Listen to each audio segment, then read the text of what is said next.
నిన్న ప్రోగ్రాం ఎలా జరిగింది అన్నదానికి నేను చెప్పాల్సిన పనుల బహుశా నాకన్నా కూడా బహుశా మీ అందరికీ కూడా ఎక్కువ అవగాహన ఉంటుంది. కానీ ఒక ప్రతిపక్ష నాయకుడు ప్రజలను కలవడానికి వెళ్ళినప్పుడు కానీ లేదా పార్టీ నాయకులను పరామర్శించడానికి వెళ్ళినప్పుడు కానీ ఎందుకు ఇలాంటి ఆంక్షలు విధించాలని అడుగుతా ఉన్నా. మొన్న పొగాకు రైతులకు సంబంధించి పొదిలి వెళ్తే నిజంగా అక్కడ కూడా ఆశ్చర్యం కలిగించే విషయం, పొగాకు రైతులు అష్టకష్టాలు పడతా ఉన్నారు. పండించిన పంటకు గిట్టుబాటు ధర రావడం లేదు. అలాంటి నేపథ్యంలో 2 ఆత్మహత్యలు జరిగాయి పరుచూరు కొండేపిలో.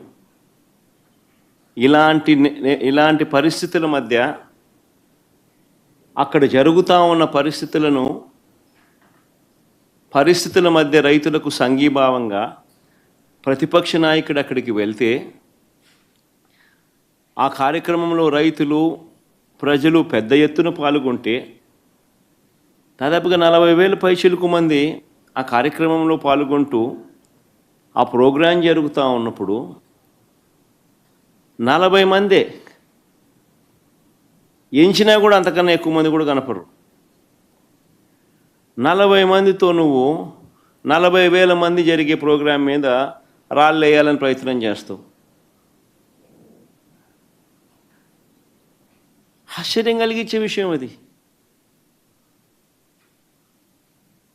ఏం జరుగుతూ ఉంది? రైతుల సమస్యలు హైలైట్ కాకూడదా? రైతుల సమస్యల తరపున ఎవరు రైతుల తరపున మాట్లాడకూడదా? రైతులకు సంఘీభావంగా ఎవరు వెళ్ళకూడదా? రైతుల సమస్యలు అనేటివి ఎవరు పట్టించుకోకూడదా? 40,000 మంది ప్రజలు రైతులు పాల్గొన్న కార్యక్రమంలో 40 మంది చేత నువ్వు డిస్టర్బ్ చేయాలని ప్రయత్నం చేస్తావు. ప్రయత్నం చేసి ఇంకా రైతులు ప్రజలు సమన్వయం పాటించారు కాబట్టి 40,000 మంది 40 మంది మీద పడలా. ఒకవేళ పడుంటే పరిస్థితులు ఏ మాదిరిగా ఉండేదో నేను చెప్పాల్సిన అవసరం లేదు, ఎవరైనా ఊహించుకోగలుగుతారు. 40 మంది చేత గొడవ నువ్వు చేయిస్తావు, ఉల్టా రైతుల మీద నువ్వు కేసులు మళ్ళా పెడతావు.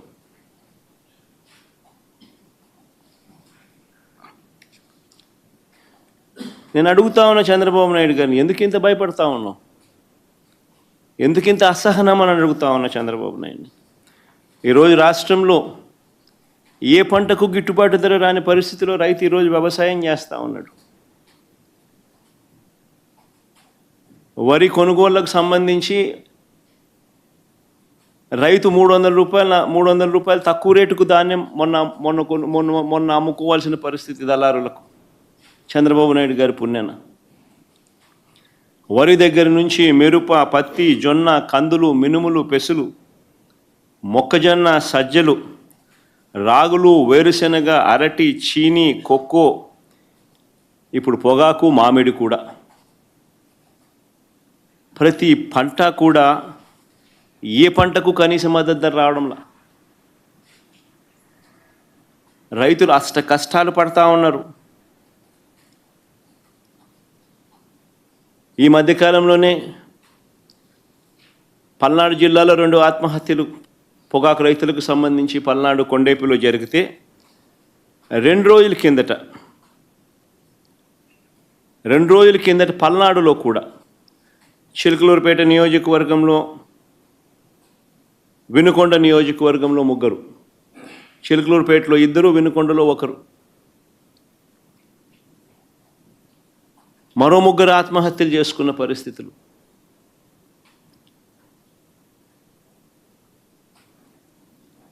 ప్రకాశం జిల్లాలో మన కళ్ళ ఎదుటే ఒక 2 ఆత్మహత్యలు జరిగితే మరో 3 ఆత్మహత్యలు కళ్ళ ఎదుటే కనిపిస్తూ ఉన్నాయి. అయినా కూడా ఈ ప్రభుత్వం పట్టించుకునే పరిస్థితి లేదు. అయినా కూడా రైతులకు తోడుగా నిలబడే కార్యక్రమం అంతకన్నా జరగడం లేదు. ప్రజల సమస్యల పట్ల ఎవరైనా కూడా గొంతు విప్పితే చాలు చంద్రబాబు నాయుడు గారు నోట్లో నుంచి వచ్చే మాటలు ఏ స్థాయిలో ఉన్నాయనంటే భూస్థాపితం చేస్తాడట. ఆశ్చర్యం కలిగించే విషయాలు. 76 ఏళ్ళ వయసు ఆయన,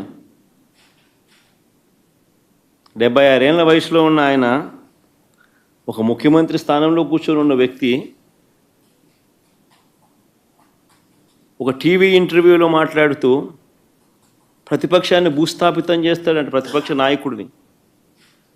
ప్రతిపక్ష నాయకుడు పేరెత్తి ఆయన ప్రతిపక్ష నాయకుడిని భూస్థాపితం చేస్తారంట. ఆ ఎల్లో మీడియాకి సంబంధించిన ఓనర్, ఆ టీవీ ఓనర్ ఒకడు అడుగుతాడు, ఎప్పుడు భూస్థాపితం చేస్తామని. ఈయన అదిగో మొదలు పెట్టేశాను, చేస్తూ ఉన్నాను, త్వరలోనే చేసేస్తాను ఈయన అంటాడు. ఆశ్చర్యం. 76 ఏళ్ళ ముసలాయన.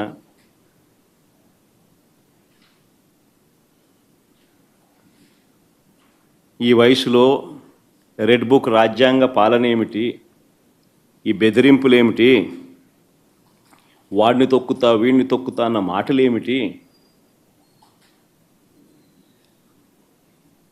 ప్రజలు ఏదో దేవుడు ప్రజలు దయదలిచి ఏదో అధికారం ఇచ్చారు. ఇచ్చిన అధికారంతో ప్రజలకు మంచి చేయడానికి పోయి, మంచి చేయాల్సింది పోయి, ఇచ్చిన హామీలను నెరవేర్చాల్సిన బాధ్యతను పక్కన పెట్టి అబద్ధాలతో మోసాలతో పరిపాలన చేస్తూ వాటి గురించి ఎవరైనా ప్రశ్నిస్తే భూస్థాపితం చేస్తాను అనే మాటలు మాట్లాడుతూ ఉన్నాడు ఈ వ్యక్తి.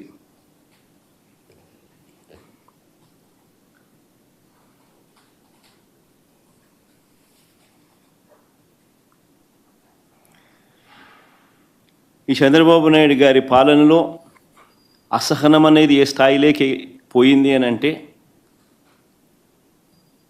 ఏడాది కాలంలో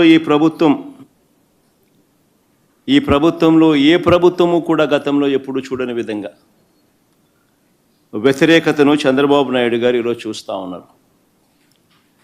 ఇందులో దీని నుంచి డైవర్ట్ చేసేందుకు, ప్రజల సమస్యలు ఎవరైనా గొంతెత్తి విప్పితే ఆ గొంతును నలిపేందుకు ఏడాది కాలంగా మా